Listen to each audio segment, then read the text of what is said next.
انجیر اور زیتون میں کوئی خاص چیز ہے جس کی اللہ نے قرآن میں قسم اٹھائی ہے؟ اللہ تعالیٰ کی عادت ہے کہ کبھی بھی اپنے پیغمبروں کی خوراک وہ چیز نہیں بناتے جو صحت کے لیے نقصان دہ ہو، اور قرآن میں ایسی چیز کا تذکرہ نہیں کرتے بطور نعمت کے جو صحت کے لیے نقصان دہ ہو۔ تو اس یقیناً انجیر اور زیتون میں کوئی اضافی چیزیں ہیں کہ اللہ نے قرآن میں انار کا بھی ذکر کیا، اللہ نے انگور کا بھی ذکر کیا، مگر میرے علم میں ایسی کوئی آیت نہیں جس میں انار یا انگور کی قسم اٹھائی ہو۔ تو یہ بھی یقیناً بہت بہترین پھل ہے، لیکن انجیر اور زیتون کی اللہ قسم اٹھا رہے ہیں کہ یہ گواہ ہے کہ انسان بہت بہترین ہے۔ تو اس سے ایک تو پتہ یہ چلتا ہے کہ ہمیں انجیر اور زیتون کو اپنی خوراک میں شامل کرنا چاہیے۔ آج کل کیا کھایا جا رہا ہے؟ چائے پی جا رہی ہے، گٹکے کھا رہے ہیں لوگ، پان کھا رہے ہیں، الٹی الٹی چیزیں، بازار سے بنی ہوئی چیزیں، دودھ پیک خرید کے پی رہے ہیں جس کے دودھ ہونے پہ ہی شبہ ہے کہ پتہ نہیں یہ دودھ ہے بھی یا نہیں، اور ایک سوچی سمجھی سازش کے تحت بازاری چیزوں کو پروموٹ کیا جا رہا ہے، اس پہ اشتہار بازی پہ خرچہ کیا جا رہا ہے، ڈاکٹروں کو باقاعدہ خریدا جاتا ہے اور وہ جعلی چیزوں کے فضائل لوگوں کو سناتے ہیں۔ لوگ یہ سمجھتے ہیں کہ ڈاکٹروں میں 2 نمبری ہو ہی نہیں سکتی، یہ غلط ہے۔ بہت سارے ڈاکٹر لوگوں کو بہت ساری غلط چیزوں پہ لگا رہے ہیں۔ تو بازار کی چیزوں سے آپ اجتناب کریں، اور وہ چیزیں جو اللہ نے انسان کی خوراک کا حصہ نہیں رکھی ہیں، سگریٹ اللہ نے انسان کے پینے کے لیے پیدا نہیں کی ہے، ہیروئن، چرس، یہ سب نشے کی چیزیں ہیں جو ہمارے مذہب میں ویسے ہی حرام ہیں، ان سے اجتناب کرنا چاہیے۔ انجیر اور زیتون کے کیا فضائل ہیں؟ میڈیکل سائنس نے ثابت کیا ہے، اور حکیم جو ہیں، ماہر حکیم ہیں، طبیب ہیں، وہ بتاتے ہیں کہ یہ 2 ایسی چیزیں ہیں جو انتہائی طاقتور ہیں، لیکن ان میں کمال یہ ہے کہ یہ آپ کے جسم میں چربی نہیں پیدا کرتی اگر اعتدال سے ان کا استعمال کیا جائے۔ ہم دیکھتے ہیں کہ جب بھی کوئی چیز بہت زیادہ انرجی دیتی ہے ہمیں، تو ساتھ ساتھ ایک اس کے ساتھ مصیبت یہ ہوتی ہے کہ وہ موٹاپا بھی لاتی ہے، وہ چربی بھی بڑھاتی ہے، وزن بھی بڑھاتی ہے۔ لیکن انجیر بہت طاقتور چیز ہے، نہ صرف یہ کہ آپ کے جسم میں چربی بڑھاتی نہیں ہے بلکہ چربی کو ختم کرتی ہے، کولیسٹرول لیول آپ کا گراتی ہے۔ یہ زیتون میں بھی ایسا ہی ہے کہ زیتون آپ کی صحت کے لیے انتہائی مفید اور بہت طاقتور ہے، اور کولیسٹرول لیول آپ کا کم کرتا ہے، لیکن یہ ضروری ہے کہ اعتدال سے ہو۔ اگر آپ بہت زیادہ کھانا شروع کر دیں گے تو پھر زیتون بھی چربی پیدا کرتا ہے، ظاہر ہے اعتدال تو ہر چیز میں ضروری ہے۔ اور کچھ چیزیں ایسی ہیں انجیر اور زیتون میں جو میڈیکل سائنس کہتی ہے کہ انجیر پیٹ کے کیڑوں کو ختم کرتی ہے، انجیر قبض کو ختم کرتی ہے، قبض کا سب سے بہترین علاج ہی انجیر ہے۔ لوگ اس طرف توجہ نہیں دیتے، دوائیں کھاتے ہیں، ایلوپیتھک دوائیں کھاتے ہیں، اس کے سائیڈ افیکٹ بہت سارے ہوتے ہیں۔ تو اگر ہم اپنی خوراک میں روزانہ کچھ نہ کچھ انجیر کا استعمال رکھیں تو بہت ساری بیماریوں سے انشاءاللہ ہماری حفاظت ہو جائے گی۔ انجیر میں خاص بات یہ بھی ہے کہ یہ خون پیدا کرتی ہے، سالے خون جسم میں بناتی ہے، لیکن انجیر کے استعمال کا طریقہ یہ ہے کہ اس کو بہت زیادہ چبا کے کھانا چاہیے اچھی طرح۔ زیتون میں بھی اللہ نے بہت کچھ رکھا ہے، قرآن مجید میں اللہ تعالیٰ نے زیتون کی الگ سے بھی فضیلت بیان کی ہے۔ فرمایا کہ اللہ نے اپنے نور کی مثال دی ہے قرآن میں، اللہ نور السماوات والارض مثل نورہ کمشکاۃ فیہا مصباح المصباح فی زجاجہ الزجاجۃ کأنہا کوکب دری یوقد من شجرۃ مبارکۃ زیتونۃ لا شرقیۃ ولا غربیہ۔ اللہ نے فرمایا کہ میری مثال اس نور کی ہے، یعنی ہدایت کی ہے، کہ جیسے کسی اندھیرے میں کوئی چراغ رکھا ہو۔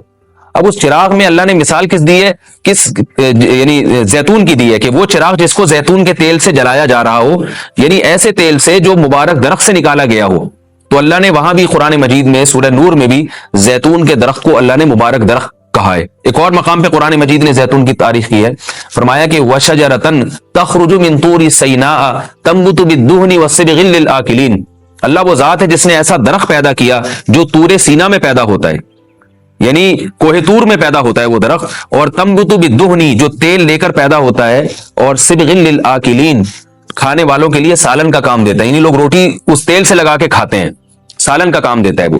تو اب یہاں مناسبت دیکھیں کہ اللہ نے زیتون کا اس آیت میں ذکر کیا اور ساتھ ساتھ بتایا کہ یہ وہ زیتون ہے جو کوہ طور پہ پیدا ہوتا ہے، اور کوہ طور ویسے ہی ایک ایسی جگہ ہے جہاں اللہ نے لوگوں کی ہدایت کے لیے وحی کو نازل کیا۔ تو پتہ یہ چلا کہ زیتون میں جہاں جسمانی فوائد ہیں وہاں کچھ روحانی فوائد بھی ہیں، کیونکہ اللہ نے اس کو مقدس جگہ پہ پیدا کیا ہے، اور وہاں کا تذکرہ اللہ نے کوہ طور کا تذکرہ اس کے ساتھ ساتھ کیا ہے۔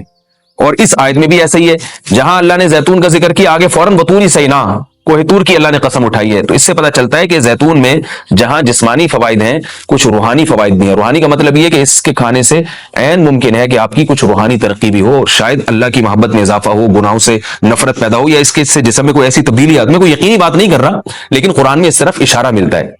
اس سے ہمیں کیا پتہ چلتا ہے کہ یہ جو ہم مختلف قسم کے کوکنگ آئل استعمال کر رہے ہیں، ان سے آہستہ آہستہ اپنی جان چھڑانی چاہیے اور نیچرل چیزوں پہ آنا چاہیے۔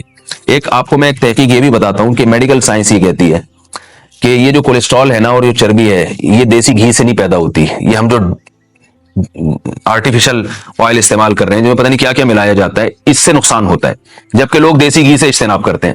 اگرچہ بھی میرا موضوع دیسی گھی نہیں ہے، میں صرف یہ بتانے کے لیے کہ جو قدرتی چیزیں ہیں وہ آپ کی صحت کے لیے نقصان دہ نہیں ہیں. آپ کھانے میں اگر زیتون نہیں استعمال کر سکتے تو دیسی گھی استعمال کرنا شروع کر دیں، تو انشاءاللہ اس سے بھی جو بہت ساری بیماریاں ہارٹ کی اور بلڈ پریشر کی اور پتہ نہیں کیا کیا بیماریاں پیدا ہو رہی ہیں اس میں بھی انشاءاللہ کمی آئے گی. اور یہ بھی ہمیں اس آیت سے سبق ملتا ہے کہ آپ قرآن مجید کا معجزہ دیکھیں. ابھی چند دن پہلے کسی حکیم کے توسط سے مجھے پتا چلا، انہوں نے مجھے بتایا کہ میں نے پوچھا کہ بھئی انجیر اور زیتون، انجیر کھانے کا سب سے بہترین طریقہ کیا ہے؟ تو ان حکیم صاحب نے بتایا کہ آپ انجیر کو زیتون میں ڈبو کے استعمال کریں، یعنی انجیر کے ٹکڑے کریں اور 2-3 چمچے زیتون کپ میں ڈالیں اور اس میں انجیر کے ٹکڑے کر کے ڈبو دیں آپ اس میں، اور رات کو آپ ڈبو دیں اور صبح اس کو استعمال کر لیں، وہ زیتون بھی کھا لیں ساتھ میں. تو اس وقت میرا ذہن اس طرف نہیں گیا. اب آج جب میں یہ اس آیت کا درس دے رہا تھا تو مجھے خیال آیا کہ یہ تو اللہ نے خود قرآن میں دونوں کا ساتھ ذکر کیا ہے. حکیم تو آج کہہ رہے ہیں 1400 سال کے بعد کہ ان دونوں کا ملاپ بہت بہترین ہے صحت کے لیے. تو قرآن میں اللہ نے کیسے دونوں کا ساتھ ساتھ تذکرہ کیا ہے؟ تو یہ عجیب اتفاق ہے، اور بلکہ قرآن کی بلاغت ہے اور قرآن کا ایک قسم کا معجزہ ہے کہ آج بہت ساری چیزیں جن کی تحقیق ہو رہی ہیں وہ قرآن میں اللہ تعالیٰ نے ان کے اشارے پہلے سے دے دیے. انجیر اگر آپ زیتون میں ڈبو کے استعمال کرتے ہیں تو اس کے کیا فوائد ہیں؟ ایک فائدہ تو یہ ہے کہ انجیر کو چبانا آسان ہو جاتا ہے، ورنہ انجیر بہت سخت چیز ہوتی ہے، اس کا چبانا آپ کے لیے مشکل ہے. جب آپ اس کو زیتون میں ڈبو دیں گے، آپ صبح جب کھائیں گے تو آپ کو پتہ چلے گا کہ وہ نرم ہو گئی ہے، اس کا کھانا آسان ہے. اور دوسرا فائدہ یہ کہ اس سے زیتون کا کھانا بھی آسان ہو جاتا ہے. آپ اگر زیتون ویسے ہی چمچہ بھر کے پیئیں گے تو جو لوگ زیتون کے عادی نہیں ہیں ان کے لیے مشکل ہے اس طرح سے پینا، وہ ٹیسٹ گین ہوتے ہوتے کافی ٹائم لگتا ہے. جب آپ انجیر کو زیتون میں ڈبو دیں گے تو کیا ہوگا کہ وہ کافی حد تک تیل جو ہے وہ انجیر اس کا جذب کر لے گا.